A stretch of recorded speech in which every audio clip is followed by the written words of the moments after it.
Sa ating pagpapatuloy, inanyahan ko kayong tumayo sa ating panalangin.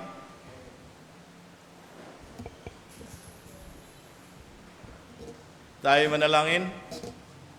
Panginoon Diyos na makapangyarihan sa lahat, salamat po sa kaligtasan at kalakasan. Kayo ang nagbibigay seguridad sa aming buhay at nagliliwanag kayo sa mga nanlalabong isipan.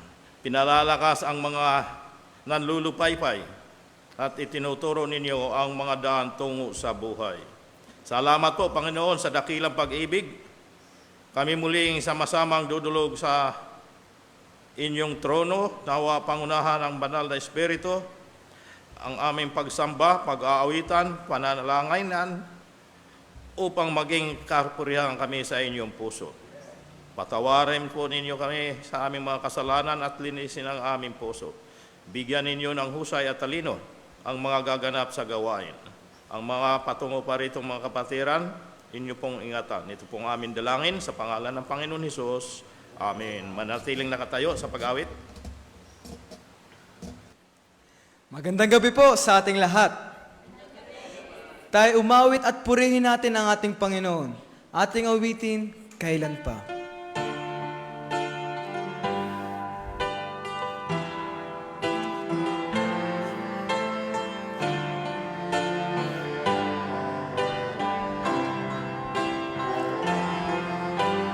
Kailan pa ibibigay ang buhay mo lakas sa Kanya na nagbigay sa iyo ng buhay na wagas. Ang pangalan niyang banal kailan itatanyag kung wala ng pagkakataon. Patuloy na ang lahat. At kung ang araw mo'y lumipas na, makuha mo pa kaya siya ay paglingkuran. Kailan pa kaya maglilingkod sa Diyos? Kung hindi ngayon, kailan pa?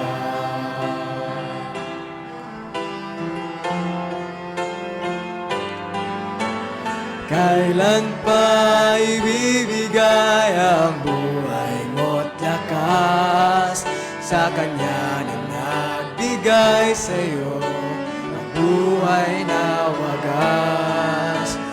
Ang pangalan niyang banal kailan itatanyag kung wala ng pagkakataon. At tuloy na ang lahat. At kung ang araw mo'y lumipas na, makuha mo pa kaya siya ay paglingkuran. Kailan pa kaya maglilingkod sa Diyos? Kung hindi ngayon, kailan pa? At kung ang araw mo'y lumipas na, makuha mo pa kaya siya ay paglingkuran. Kailan pa kaya maglilingkod sa Diyos? Kung hindi ngayon, kung hindi ngayon, kung hindi ngayon, kailan pa?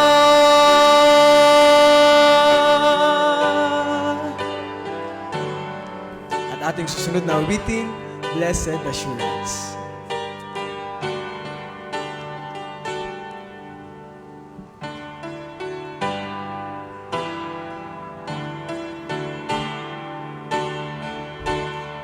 Blessed assurance, Jesus is mine. Oh, what a foretaste of glory divine.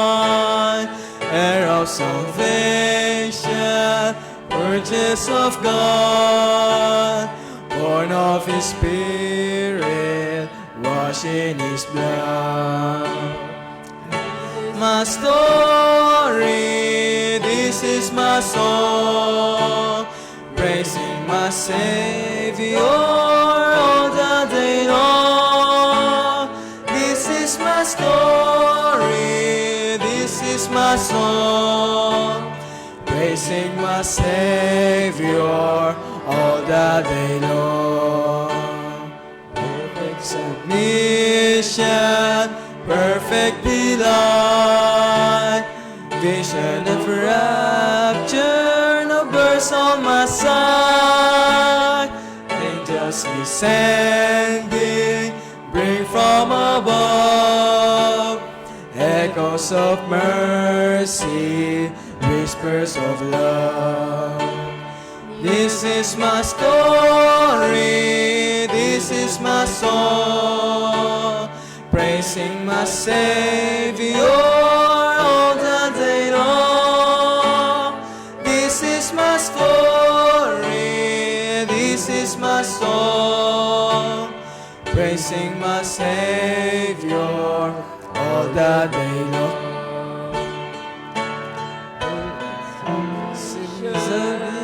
All is at rest, I am my Savior, I'm happy and blessed, watching and waiting, looking above, filled with His goodness, lost in His love.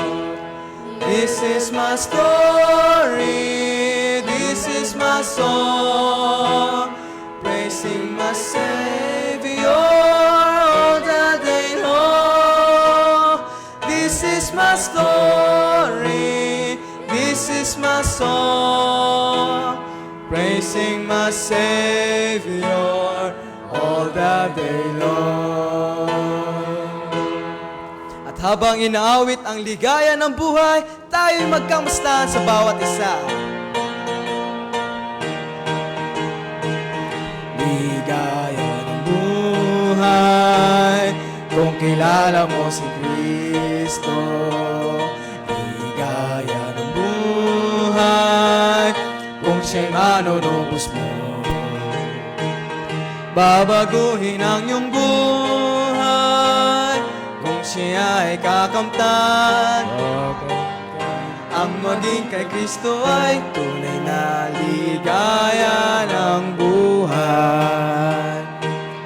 Ligaya ng buhay, kung kilala mo si Kristo. Ligaya ng buhay, kung siya'y manunubos mo. Babaguhin ang iyong buhay, kung siya ay kakamtan.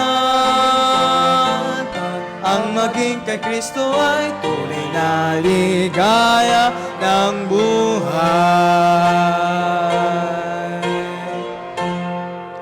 At kapag tayo na tapos na, pwede na po tayong magsiupo. At tayo dadako na sa ating announcement and reminders.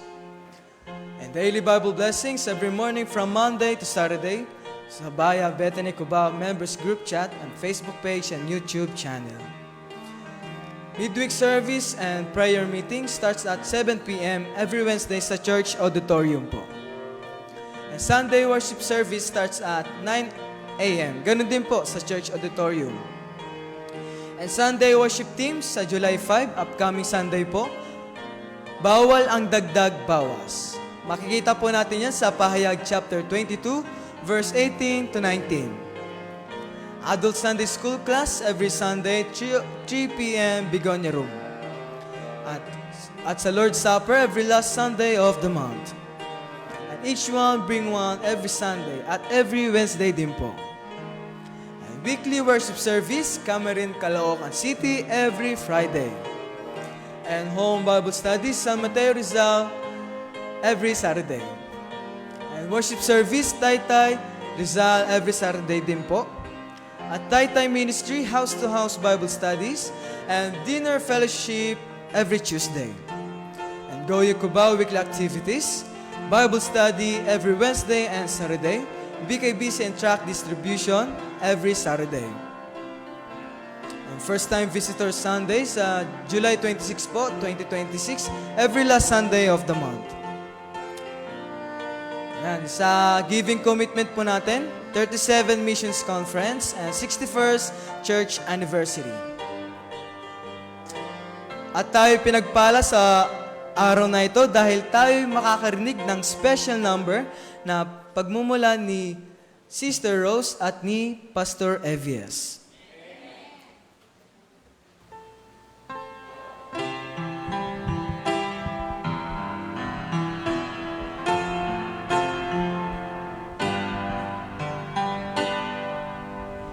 God has not given us the spirit of fear. God has given us the strength to obey. With power and sound mind, with love and unfailing kind, oh, be not ashamed of His reign. May the Lord find us faithful. May His word be our banner and guide. May the Lord find us faithful every day, though we live, though we die. No man that seeketh after things of this life is a soldier that passes the test. Be faithful, be working, be running, be serving, be searching His word for His best. May the Lord find us faithful.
Amen and amen. Tayo pinagpala po sa special number.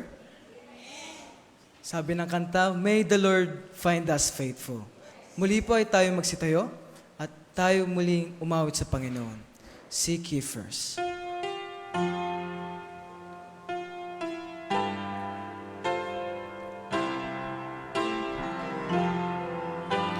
Seek ye first the kingdom of God and His righteousness, and all these things shall be added unto you. Hallelujah, hallelujah.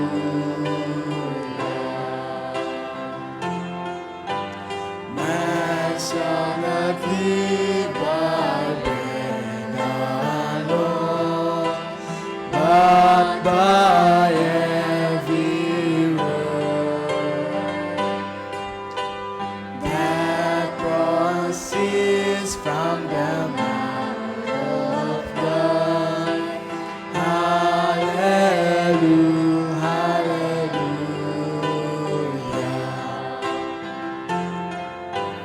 Ask and it shall be given unto you. Seek and ye shall find. Knock and it shall be opened unto you. Hallelujah, hallelujah.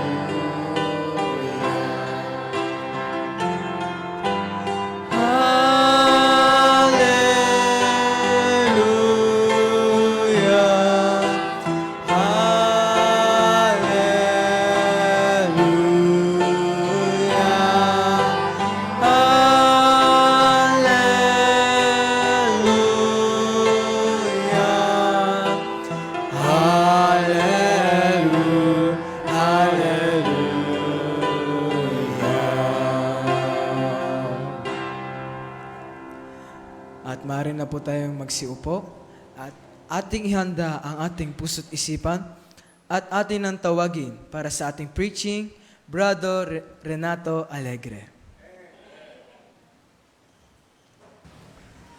Magandang gabi muli sa ating lahat. Magandang gabi sa mga nasa kanilang bahay. Maraming salamat, Ate Rose, sa iyong natatanging bilang, special number. At sa ating pagpapatuloy, ang pamagat po ng ating paksa ngayong gabi, pag-ibig na maningas at nagpapatawad. Pag-ibig na maningas at nagpapatawad, tulad ng pag-ibig ni Ami sa inyong lingkod na maningas at nagpapatawad. Kaya kami ngayong buwan ito, magdiriwang kami ng amin ika-45 pagsasama.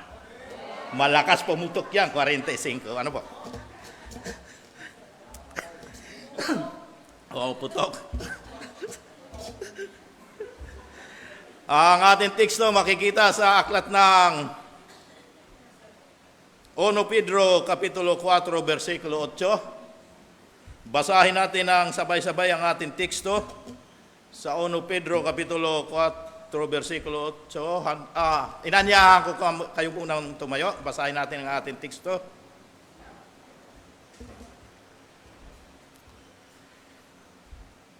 Pedro Kapitulo 4, versikulo 8. Handa, basa. Nauna sa lahat ay maging maningas kayo sa inyong pag-iibigan, sapagkat ang pag-ibig ay nagtatakip ng karamihang kasalanan. Pagpalain nawa tayo ng Panginoon sa pagbasa ng Biblia. Tayo muna manalangin. Salamat po, Panginoon, sa hamon na dapat taglayin na maging maningas sa pagmamahal at bukas ang puso sa pagpapatawad. Salamat kayo nawa ang kumilos sa amin kalagitnaan upang magbigay kapurihan kami sa inyong puso, Panginoon. Nagtitiwala po kami at nananalig sa iyong kapangyarihan at sa katotohanan. Samahan po ninyo ang iyong lingkod. bigyan ng kaalaman at katatagan. Sa pangalan ng Panginoon Hesus, Amen. Maaari na po kayong maupo.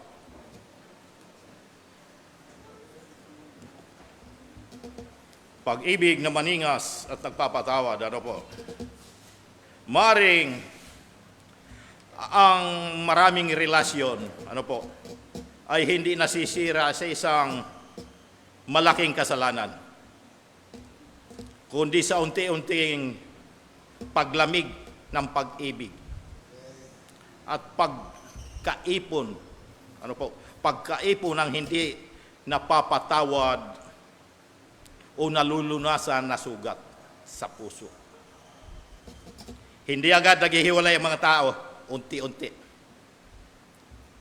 Una munang nawawala ang sigla. Ano po? Kasunod, nawawala ang pasensya. Hanggang sa tuluyan ng mawala ang malasakit. Sa ganitong kalagayan, isinulat ni Pedro, ano po? Ang kanyang paalaala sa iglesia. Sabi nga, at higit sa lahat ng mga bagay ay magtaglay kayo ng maningas na pag-ibig sa isa't isa. Ang 1 Pedro Kapitulo 4, versikulo 8 ay hindi lamang payo, kundi utos na una sa lahat. Ipinapakita nito na kung nais natin manatiling buo ang anuman samahan, manatiling buo ang pamilya at iglesia o pagkakaibigan, kailangan ng pag-ibig. Pag-ibig na buhay, pag-ibig na may malasakit at mainit at marunong magpatawad. Ito ang pag-ibig na hindi sumusuko kahit nasugatan, ano po, at hindi nanlalamig kahit may pagsubok. Mayroon po tayo dalawang bahagi sa atin teksto, ano po. Ang una, maging maningas sa pagmamahal. Maging maningas, hindi malamig na pagmamahal. Binibigyan din ni Pedro ang uri ng pag-ibig na dapat mamayani sa mga mananampalataya. Hindi ito karaniwang pag-ibig na umaasa sa damdamin, kundi pag-ibig na pinipiling pag-alabin kahit may pagod, kahit may sakit, at pagkukulang, ano po, ang iba. Ang layo ng Diyos ay hindi lamang manatili ang relasyon, kundi manatili itong buhay at makabuluhan. Ayon na sa atin, teksto ano po sa 1 Pedro 4:8, na una sa lahat ay maging maningas kayo sa inyong pag-ibig. Pag-iibigan. Sa iglesia sabi, have fervent charity. Ang salitang ginamit ng King James Version na fervent charity ay nangangahulugan inaabot hanggang dulo. Iniunat at ibinubuhos ng buong buo. Ang maningas na pag-ibig ay hindi kusang dumarating. Ito ay sinasadyang alagaan at ipaglaban. Kung kaya masigla at hindi malamya o malabig ang pag-ibig. Ayon nga sa ibang teksto, ano po, sumagana at umaapaw, punong-puno, umaapaw, palaguin at pag-alabin sa pag-ibig.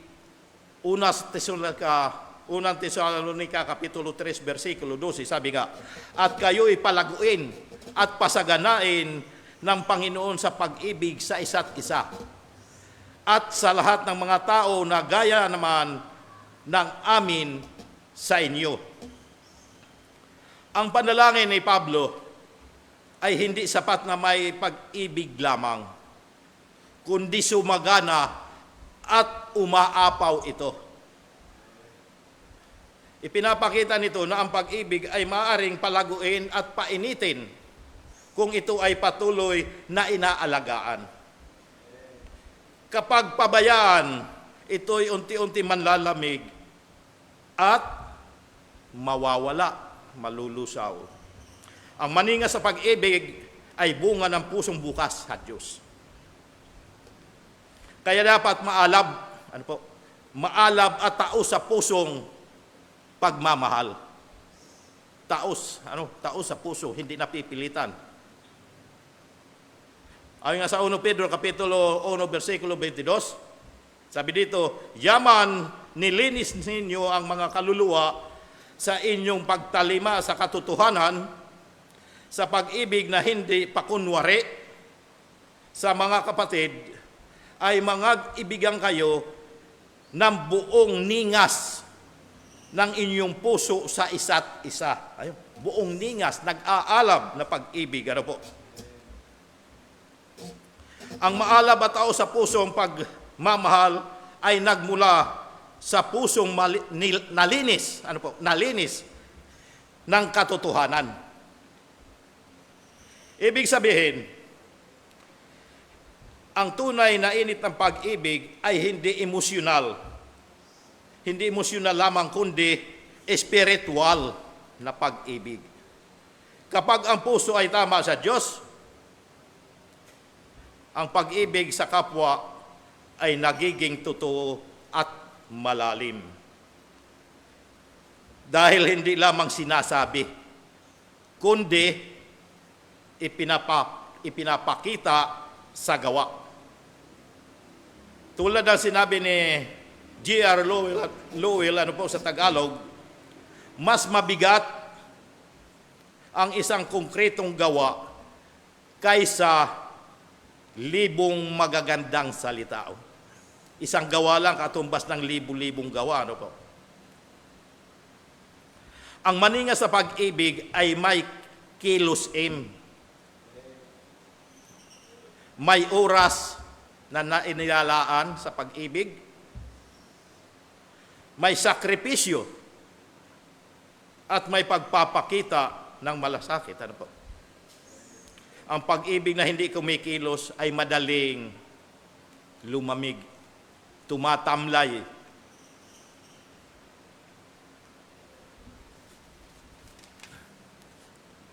Kaya kahit buhay ay handang ialay para sa minamahal. Tularan si Priscilla at si Aquila para kay Pablo. Makikita, ayon niya sa Roma Kapitulo 16, versikulo 3 at 4, sabi nga dito, batiin ninyo si Prisca at si Aquila na aking kamanggagawa kay Kristo Jesus, na ipinain ang kanilang mga liig dahil sa akin buhay. Na sa kanila ay hindi lamang ako ang nagpapasalamat, kundi naman ang lahat ng mga iglesia ng mga hintil. Handang ialay ang buhay. Ang halimbawa ni Priscilla at Aquila ay nagpapakita ng pag-ibig na handang magsakripisyo para sa kapakanan ng iba. Hindi lamang iniibig ang sarili. Ang ganitong pag-ibig ay hindi naghahanap ng sariling kaligtasan, kundi inuuna ang kapwa. Ito ang sukdulan anyo ng maningas na pagmamahal, ang pag-aalay ng buhay, na patuloy at hindi kumukupas. Tulad ng pag-ibig ni Ruth kay Noemi. Sa Ruth, Kapitulo 1, versikulo 16 at 17, sabi nga dito sa ating teksto, at sinabi ni Ruth, huwag mong ipamanhik na kita'y iwan at bumalik na humiwalay sa iyo, sapagkat kung saan ka pumaroon ay paroroon ako, At kung saan ka tumigil, ay titigil ako. Ang inyong bayan ay magiging aking bayan at ang iyong Diyos ay aking Diyos. Sa 17, kung saan ka mamatay, ay mamamatay ako at doon ako ililibing. Hatulan ako ng Panginoon at lalo na maliban ang kamatayan ang maghiwalay sa iyo at sa akin. Ay maningas. Nag-aalab ang pag-ibig ni Ruth kay Noemi. Kahit wala ng anak na mapapangasawa, hindi na magkaanak si Noemi, na maaring maging asawa. Walang yaman at walang tiyak na kapalaran sa pagbalik nila sa Israel. Ngunit nanatili pa rin sa biyanan, hindi humiwalay si Ruth. Ang pagpili ni Ruth na manatili kay Noemi ay isang desisyon, walang kasiguruhan at walang kapalit. Ipinapakita nito na ang tunay na pag-ibig ay nananatili kahit walang benepisyo. Hindi tulad ng pag-ibig ngayon, may benepisyo. Ito wala. Ang pag-ibig na maningas ay hindi umaalis kapag mahirap na ang sitwasyon. Nananatili at handang magtiis, determinado, ay determinadong pag-ibig. Kaya patuloy pa rin nagmamahal kahit sa hirap o panganib. Sabi nga ni Frederick Sampson, sa Tagalog, ang tunay na pag-ibig ay handang sumugal. Handang sumugal. Huwag lang tataya at masaktan. Hindi ito inuuna ang sariling seguridad, kundi ang kapalaran ng minamahal. Ang pag-ibig na laging nag-iingat sa sarili ay madaling kumupas. Ang ating pangalawang bahagi, maging mapagpatawad sa pagmamahal. Maging mapagpatawad sa pagmamahal. Ang ikalawang bahagi ng teksto ay nagpapakita na ang maningas sa pag-ibig ay hindi hiwalay sa pagpapatawad. Habang umiinit ang relasyon sa pamamagitan ng pag-ibig, nananatili naman ito sa pamamagitan ng pagpapatawad. Kung walang pagpapatawad, kahit ang pinakamainit na pag-ibig ay manlalamig at mauubos. Ayon nga sa ating teksto, sa 1 Pedro 4:8, sapagkat ang pag-ibig ay nagtatakip ng karamihan kasalanan. Ayon pa sa Kawikaan, Kapitulo 10, versikulo 12,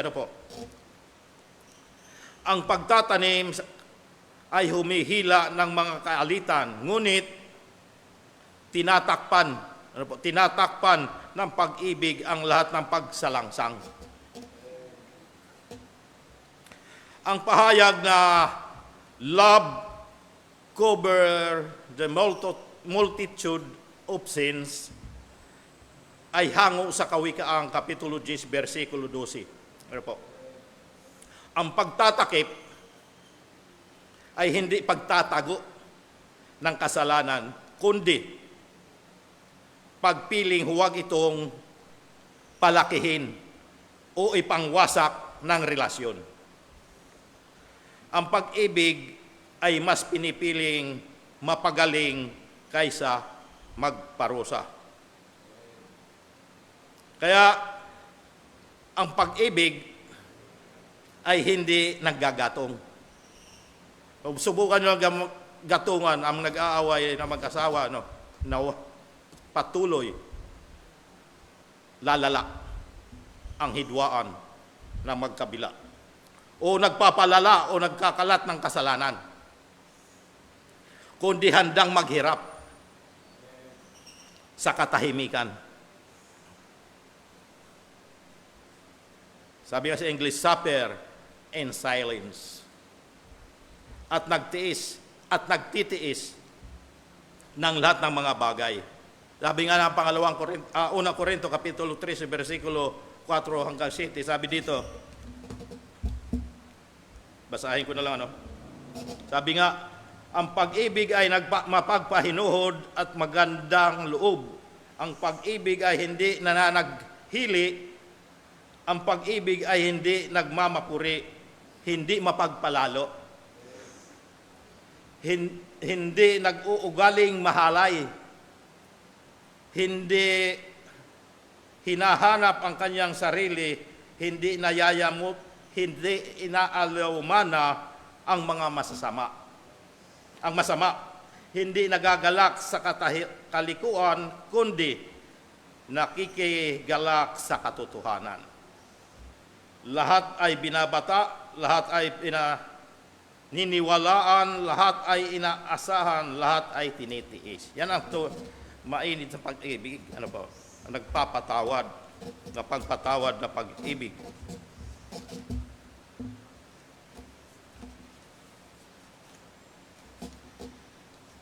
Ilinalarawan nila ang pag-ibig bilang matiisin at mapagtiis sa lahat ng bagay. Ang suffer in silence, ay hindi kahinaan, kundi lakas ng loob na piliin, huwag gumanti, kahit masaktan. Ang pag-ibig ay mas handang magdusa kaysa makasakit. Kaya kung may nakitang pagkakamali at kasalanan, ano ang ginagawa ng pag-ibig? Hindi pinalalala o ikinakalat, kundi handang tiisin. Kung pagkukulang ng mahina, ayon nga sa Roma Kapitulo 15, versikulo 1, tayo ngang malalakas ay nararapat mangagbata, ay magtiis ng kahinaan ng mahihina, at huwag tayong mangagbigay lugod sa atin sarili. Ang pag-ibig ay marunong umunawa kahit sa kahinaan ng iba. Sa halip na husgahan, pinipili nitong magdala ng bigat kasama ang kapatid. Dinadamayan. Ito ay larawan ng malasakit at kababaan loob. Pinapapanumbalik mula sa kasalanan. Ayon sa Galatia Kapitulo 6, versikulo 1, mga kapatid, kung sino man ay nasumpungan sa anumang pagsuway, kayong mga espiritu, pagsuway kayong mga sa espiritu ay inyong papanumbalikin. Ang gayon sa espiritu ng kahinhinan, na inyong pagwariin ang inyong sarili, baka ikaw naman ay matokso. Manumbalik sa Diyos, huwag magpapakalunod sa kasalanan. Ang layo ng pag-ibig ay hindi paglalantad, kundi panunumbalik. Ang pagwawasto ay ginagawa ng may kaamuan at malasakit. Ang pag-ibig ay hindi naninira, kundi nagbabangon.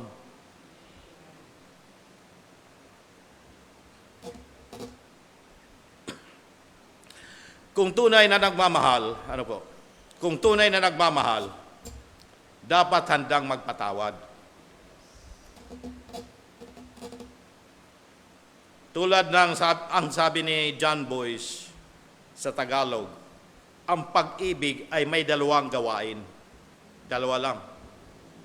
Magbigay at magpatawad.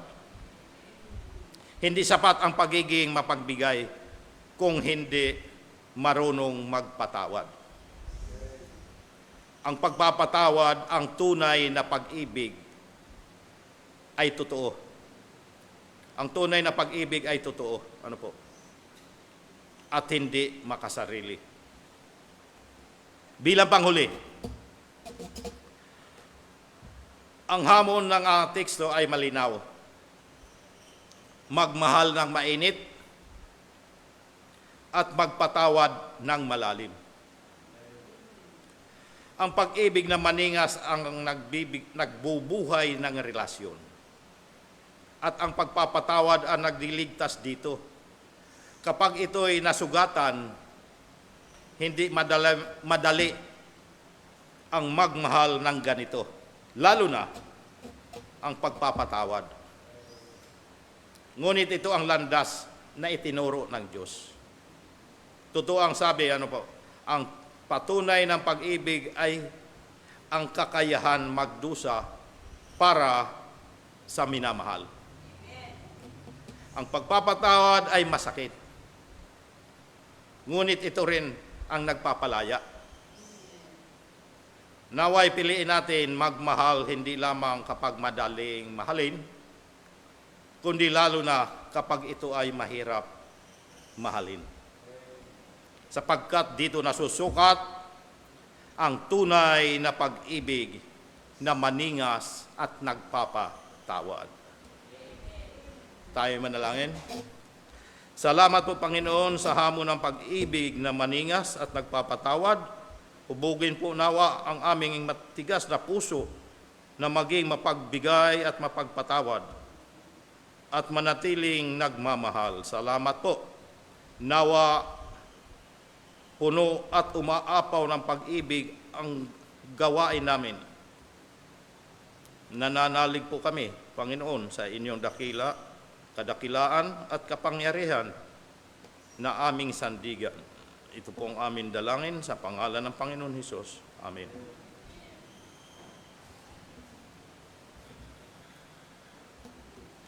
Sa ating pagbibigay, ayon sa mga Kawikaan, Kapitulo 11, versikulo 24 at 25, sabi nga, may nagsasabog at tumutubo pa, at may humahawak naman ng higit kaysa karampatan, ngunit nauwi lamang sa pangangailangan. Ang kaluluwang mapagbigay ay tataba, at siyang dumidilig ay nadidilig din. Ibigay po natin sa Panginoon ang pinakamahusay na handog. Tayo manalangin. Salamat, Panginoon, sa natapos na yung pagbabahagi ng iyong salita. Naway bigyan niyo ng kalakasan sa aming mga paghahanap buhay, kayong kumilos sa aming puso, sa aming pagbibigay, hipuin mo kami upang magbigay ng may pag-ibig at kagalakan. Ito po ang aming dalangin sa pangalan ng Panginoon Hesus. Amen.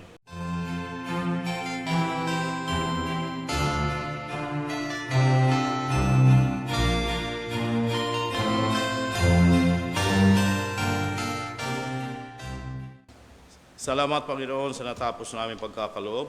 Nawa magamit namin ang salapi ang aming nakalap ngayong gabi sa pangangaral ng Ebanghelyo at upang marami pang kaluluwa ang maabot nito. Salamat sa kalakasan ng iyong pagkakaloob sa aming katawan at sa aming paghahanap buhay. Ito po ang aming dalangin sa pangalan ng Panginoon Hesus. Amen. Muli po ay tayo magsitayo at muli pong umawit sa ating Panginoon. Ikaw lamang.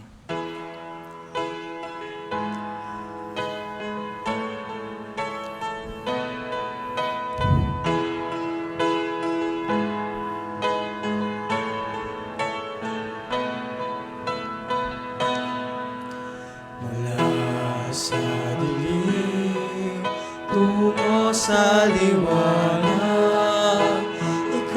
Jesus ang nabigay pag-asa. Kaya ngayon sa'yo'y umawit, kailanman ay hindi tatahimik. Mula sa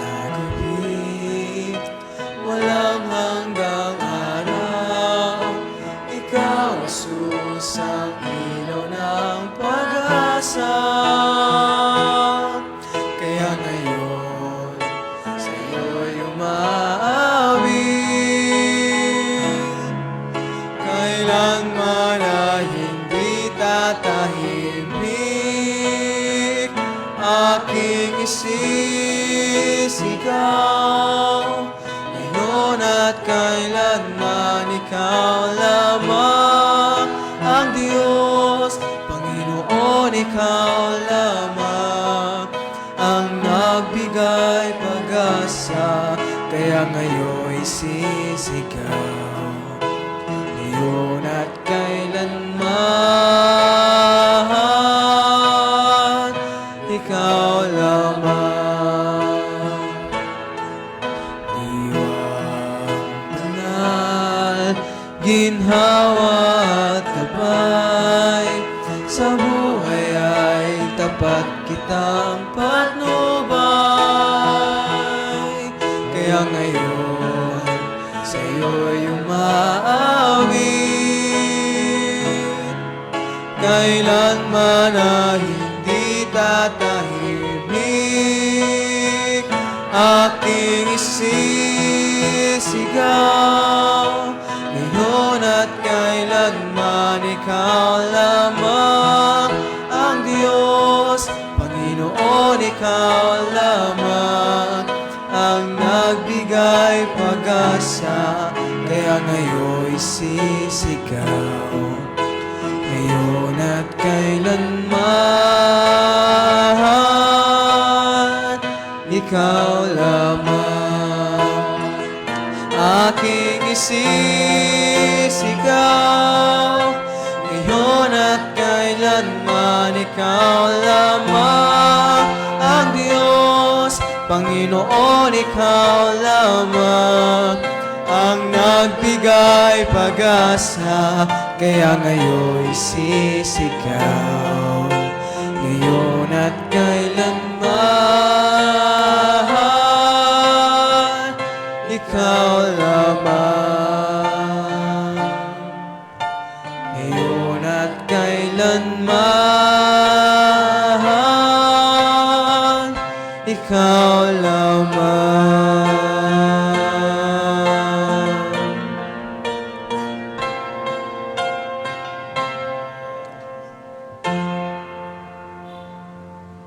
Muli po ating tawagin si Brother Renato para sa ating panalangin. Tayo manalangin. Panginoon Diyos sa makapangyarihan sa lahat, salamat po sa lahat ng pagpapalang kaloob mula sa maningas na pagmamahal at nagpapatawad.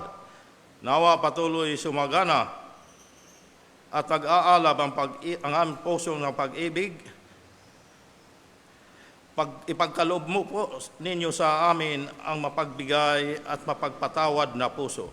Salamat po. Nawa tumimo sa aming isipan ang hamon at ipamuhay upang magbigay kapurihan kami sa inyong puso, Panginoon. Salamat sa lahat ng mga gumanap at kabahagi ng gawain. Nawa ang pagpapala at biyaya ay patuloy sumagana sa atin maging sa online.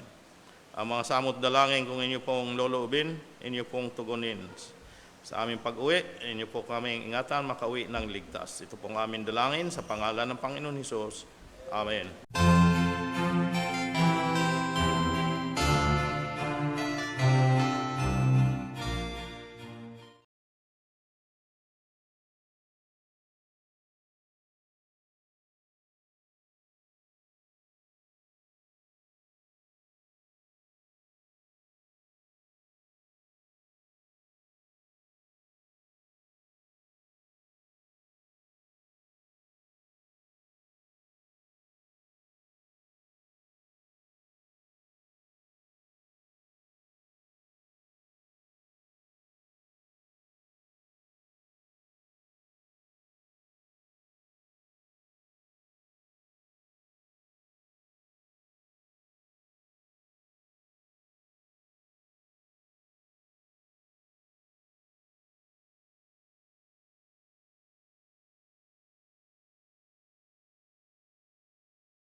Ito pong aming dalangin sa pangalan ng Panginoon Hesus.